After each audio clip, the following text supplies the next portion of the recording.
এই পৃথিবীর মধ্যে যারা আল্লাহর ওলি হয়েছে তারা আল্লাহর ওলির সুহবতের মাধ্যমে আল্লাহর ওলি হয়েছে। এই দরবারে প্রতিষ্ঠাতা পীর আব্দুর রহমান, তিনি সুহবত ছাড়া আল্লাহর ওলি হয়নি। তিনি শাহ সুফি ফাতেহ আলী ওয়াইসি রহমতুল্লাহ আলাইহির সুহবতে থাকার মাধ্যমে আল্লাহর ওলি হয়েছে। শাহ সুফি ফাতেহ আলী ওয়াইসি রহমতুল্লাহ আলাইহির সুহবত ছাড়া আল্লাহর ওলি হয়নি। শাহ সুফি ফাতেহ আলী ওয়াইসি রহমতুল্লাহ আলাই শাহ নিজামপুরের রহমতুল্লাহ আলাইহির সুহবতে থাকার মাধ্যমে আল্লাহর ওলি হয়েছে। শাহ নিজামপুরের রহমতুল্লাহ আলাই শাহ শহীদে বালাকোট আহমদ বেয়ালিবুর রহমতুল্লাহ আলাইহির সুহবতে থাকার মাধ্যমে আল্লাহর ওলি হয়েছে। আহমদ বেয়ালিবুর রহমতুল্লাহ আলাই শাহ আব্দুল আজিজ মুহাদ্দিস দেহলভী রহমতুল্লাহ আলাইহির সুহবতে থাকার মাধ্যমে আল্লাহর ওলি হয়েছে। আব্দুল আজিজ মুহাদ্দিস দেহলভী রহমতুল্লাহ আলাই শাহ অলিউল্লাহ মুহাদ্দিস দেহলভী রহমতুল্লাহ আলাইহির সুহবতে থাকার মাধ্যমে আল্লাহর ওলি হয়েছে। এইভাবে সিলসিলা চলতে চলতে একবার নবীর সাথে কানেকশন হয়ে গেছে। আপনারা বড়ই ভাগ্যবান, আপনারা এমন এক সিলসিলার এমন এক তরিকার দরবারে এসেছেন যেই দরবারের তরিকা সিলসিলা একবার নবীর সাথে কানেকশন রয়েছে। প্রিয় ভাইরা আমার, বুঝতে পারলাম আল্লাহর ওলি হওয়ার জন্য আল্লাহর ওলিদের সাথে সম্পর্ক রাখতে হবে। ভারত উপমহাদেশের আধ্যাত্মিকতার প্রাণকেন্দ্র, শতাব্দীর ঐতিহ্যবাহী বানিয়াপাড়া দরবার শরীফ কর্তৃক আয়োজিত মরহুমে আউয়াল, মরহুমে সানি, মরহুমে সালিস, মরহুমে রাবে রহমতুল্লাহ আলাইগণের আজিমুশান ইসলাসাব ও দোয়ার মাহফিল। অত্য মাহফিলে উপস্থিত আমাদের সারকিতাজ শাইখে তরিকত, রহনুমায়ে শরীয়ত, হৃদয়ের স্পন্দন, রহমানিয়া কাফেলা বাংলাদেশের সংগ্রামী সম্মানিত আমির পীরে কামেল আউলাদে অলি আলহাজ হযরত মাওলানা আবু বকর সিদ্দিক আল কাসমি পীর সাহেব বারাকাল্লাহু ফি হায়াতি ওয়া ইলমি, এবং আমার সামনে উপস্থিত বাংলার বহু দূর দূরান্ত থেকে আগত দরবারের মুহিব্বিন, মুতাআল্লিকিন, আশিকিন, জাকিরিন, স্টেজ উপস্থিত ওলামায়ে কেরাম, সকলকে আমার পক্ষ থেকে মুবারকবাদ। সম্মানিত হাজরিন, শুরুতেই কৃতজ্ঞ চিত্তে স্মরণ করছি সেই মহান রব্বুল আলামিনের দরবারে, যিনি আজকে আমাদেরকে এই দিনে শত ব্যস্ততাকে পিছনে ফেলে আরামের ঘুম খানাটুকু হারাম করে দিয়ে পরিবার পরিজনকে ছেড়ে আল্লাহর ওলিদের দরবারে, আল্লাহর ওলিদের পাশে একটি জান্নাতের বাগানে অলিয়া উলিয়ার সুহবতে, আলেম উলামার সুহবতে বসার তৌফিক দান করেছেন। আমরা সকলেই অন্তরের অন্তঃস্থল থেকে একবার কৃতজ্ঞতা জ্ঞাপন করি, আলহামদুলিল্লাহ। লক্ষ কোটি, তার চেয়ে কোটি কোটি গুণ বেশি দুরূদ ও সালাম পেশ করছি আল্লাহর সৃষ্টির প্রধান আকর্ষণ, কুল কায়নাতের নবী সরওয়ারে দু আলম, আকে নামদার তাজদারে মদিনা হযরত মুহাম্মদ মুস্তাফা সাল্লাল্লাহু আলাইহি ওয়াসাল্লামের উপর, যিনি আজ থেকে ১,৫০০ বছর পূর্বে এই পৃথিবীর মধ্যে আগমন করে পৃথিবীর প্রতিটি কোনায় কোনায় ইসলামের আলো ছড়িয়ে দিয়েছিলেন।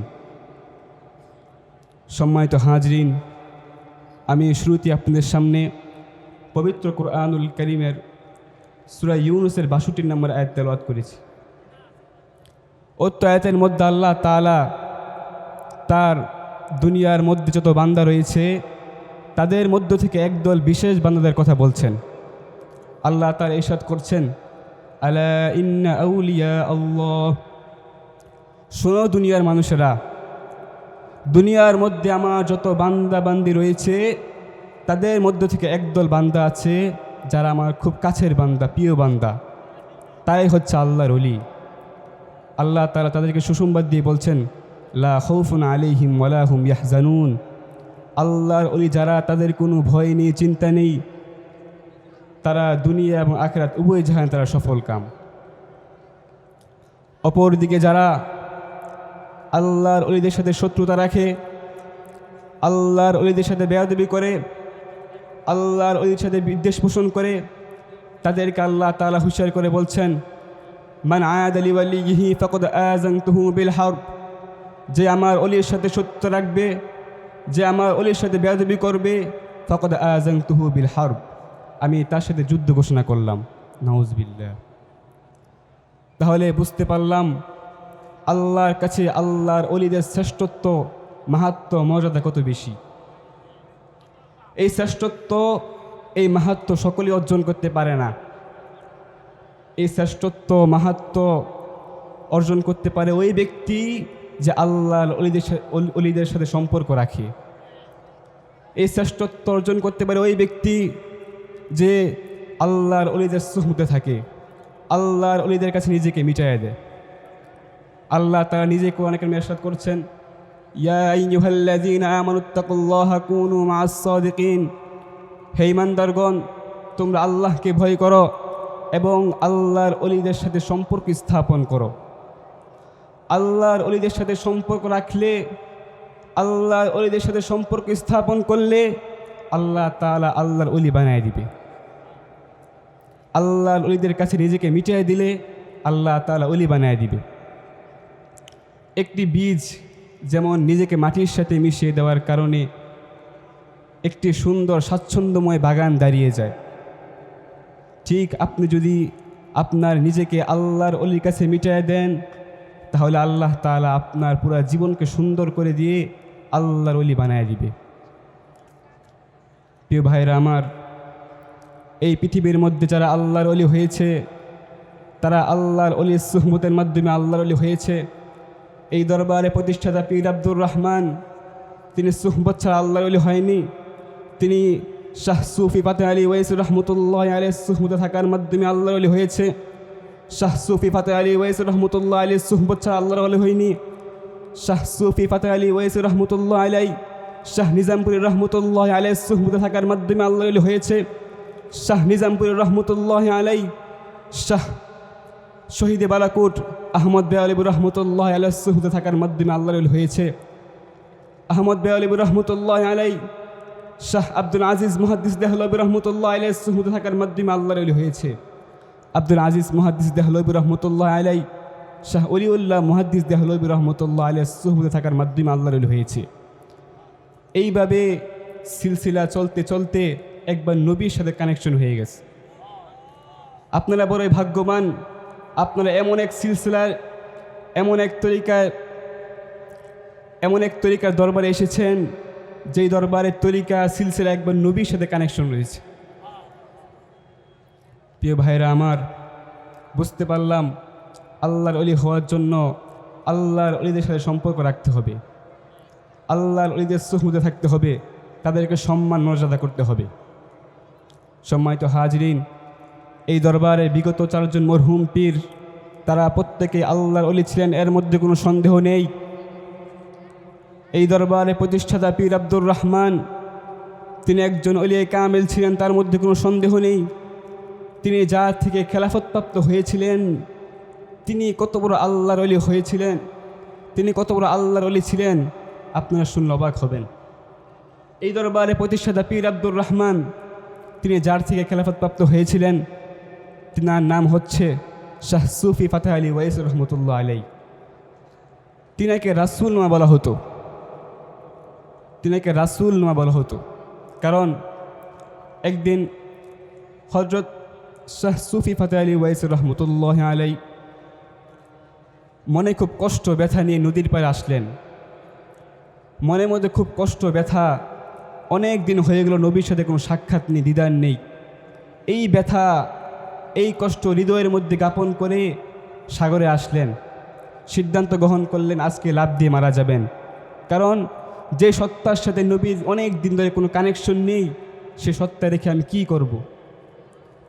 শাহ সুফি ফাতেহ আলী ওয়াইসি রহমতুল্লাহ আলাই যখনই নদীর মধ্যে লাফ দিবেন, এমন সময় আমার নবী হাজির হয়ে গেল। আমার নবী শাহ সুফি ফাতেহ আলী ওয়াইসি রহমতুল্লাহ আলাইকে সম্বোধন করে বললেন, ও ফাতেহ আলী, তুমি কি করছো? ফাতেহ আলী ওয়াইসি রহমতুল্লাহ আলাই আমার নবীকে বললেন, ইয়া রাসূলুল্লাহ, ইয়া হাবিব আল্লাহ, যে সত্তার সাথে নবীর কোনো কানেকশন নেই, যে সত্তার সাথে নবীর অনেক দিন ধরে কোনো দেখা নেই, সেই সত্তা রেখে আমি কি করব? ফাতেহ আলী ওয়াইসি রহমতুল্লাহ আলাই নবীকে সম্বোধন করে বললেন, নবী করিম সাল্লাল্লাহু আলাইহি ওয়াসাল্লাম ফাতেহ আলী ওয়াইসি রহমতুল্লাহ আলীকে বললেন, ঠিক আছে, এখন তো আমি আসছি, এখন আমাকে দেখে নাও। ফাতেহ আলী ওয়াইসি রহমতুল্লাহ আলাই নবীকে বলেন, ইয়া রাসূলুল্লাহ, ইয়া হাবিব আল্লাহ, এই দেখে তো আমার মন তৃপ্ত হয় না, আমি আপনাকে আরও দেখতে চাই। রাসূল করিম সাল্লাল্লাহু আলাইহি ওয়াসাল্লাম ফাতেহ আলী ওয়াইসি রহমতুল্লাহ আলীকে বলে, ঠিক আছে, যাও, তুমি আমাকে প্রতি 6 মাসে একবার দেখতে পাইবা। ফাতেহ আলী ওয়াইসি রহমতুল্লাহ আলী বলেন, ইয়া রাসূলুল্লাহ, ইয়া হাবিব আল্লাহ, যদি প্রতি 6 মাসে আমি আপনাকে একবার দেখতে পাই, তাহলে বাকি দিনগুলো আমি কীভাবে অতিবাহিত করব। নবী করিম সাল্লাল্লাহু আলাইহি ওয়াসাল্লাম পরে থেকে বললেন, ঠিক আছে, যাও, তুমি প্রতি 1 সপ্তাহ আমাকে দেখতে পাইবা। ফাতেহ আলী ওয়াইসি রহমতুল্লাহ আলাই নবী করিম সাল্লাল্লাহু আলাইহি ওয়াসাল্লামকে বলে, ইয়া রাসূলুল্লাহ, ইয়া হাবিব আল্লাহ, যদি প্রতি 1 সপ্তাহে আমি আপনাকে একবার দেখতে পাই, তাহলে বাকি আমি 6 দিন কীভাবে অতিবাহিত করব। নবী করিম সাল্লাল্লাহু আলাইহি ওয়াসাল্লাম ফাতেহ আলী ওয়াইসির মনের মোহাব্বত ইশক বুঝতে পেরে নবী করিম সাল্লাল্লাহু আলাইহি ওয়াসাল্লাম বললেন, যাও, তুমি প্রতিদিন আমাকে একবার দেখতে পাইবা। ফাতেহ আলী ওয়াইসি রহমতুল্লাহ আলাইহি বললেন, ইয়া রাসূলুল্লাহ, ইয়া হাবিব আল্লাহ, যদি আমি প্রতিদিন আপনাকে একবার দেখি, তাহলে বাকি 23 ঘন্টা আমি কীভাবে কাটাবো। নবী করিম সাল্লাল্লাহু আলাইহি ওয়াসাল্লাম দেখলেন, নাছর বান্দা, মনের মধ্যে ইশক মোহাব্বত নবীর প্রতি এত বেশি, নবীকে দেখার জন্য পাগল পারা হয়ে গেছে। নবী করিম সাল্লাল্লাহু আলাইহি ওয়াসাল্লাম ফাতেহ আলী ওয়াইসি রহমতুল্লাহ আলাইহিকে বললেন, যাও, তোমার যখন ইচ্ছা তখন তুমি আমাকে দেখতে পাইবা। এই ছিল হযরত ফাতেহ আলী ওয়াইসি রহমতুল্লাহ আলাইহি। তিনি যখন ইচ্ছা তখন আমার নবীকে দেখতে পাইতেন। তিনি আর সে খেলাফত প্রাপ্ত হয়েছিলেন। এই দরবারের প্রতিষ্ঠাতা পীর আব্দুর রহমান, তিনি অনেক বড় আল্লাহর ওলি ছিলেন। তিনার পর এই দরবারে খেদমত করে যান হযরত মরহুম সুয়াত আলী পীর সাহেব রহমতুল্লাহ আলাইহি। তিনার পর এই দরবারে খেদমত করে যান হযরতে মরহুম আব্দুর রউফ পীর সাহেব রহমতুল্লাহ আলাইহি। তিনার পর এই দরবারে খেদমত করে যান আমার দাদা হুজুর আবুল কাসেম পীর সাহেব রহমতুল্লাহ আলাইহি। আপনারা সকলে হয়তো জেনে থাকবেন, তিনি হকের জন্য প্রায় 2 মাস জেল কেটেছিলেন। তাহলে বোঝা গেল এই দরবার কোনো সাধারণ দরবার নয়। এই দরবার একটি হক্কানি ওলিদের দরবার। এই দরবারে আসলে আল্লাহর ওলি হওয়া যায়। এই দরবারে আসলে নবীর ভালোবাসা মোহাব্বত পাওয়া যায়। প্রিয় ভাইরা আমার,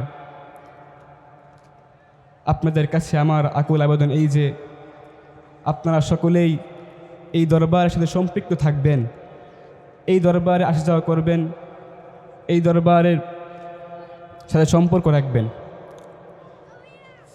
সর্বশেষ খাস করে আমার বাবার জন্য দোয়া করবেন, আল্লাহ যেন তিনাকে নেক হায়াত দারাজ করে, এবং আমার জন্য দোয়া করবেন, আল্লাহ তাআলা আমাদের সকলকে উত্তম বিনিময় দান করুন। আসসালামু আলাইকুম ওয়া রাহমাতুল্লাহি ওয়া বারাকাতুহু। সকলে বলি আলহামদুলিল্লাহ, আর উচ্চ আওয়াজে বলি আলহামদুলিল্লাহ। আল্লাহ তাআলা হুজুরের সাহেবজাদার হায়াতে, ইলমে, আমলে অফুরন্ত বরকত নসিব করুক। সকলে বলেন আমিন।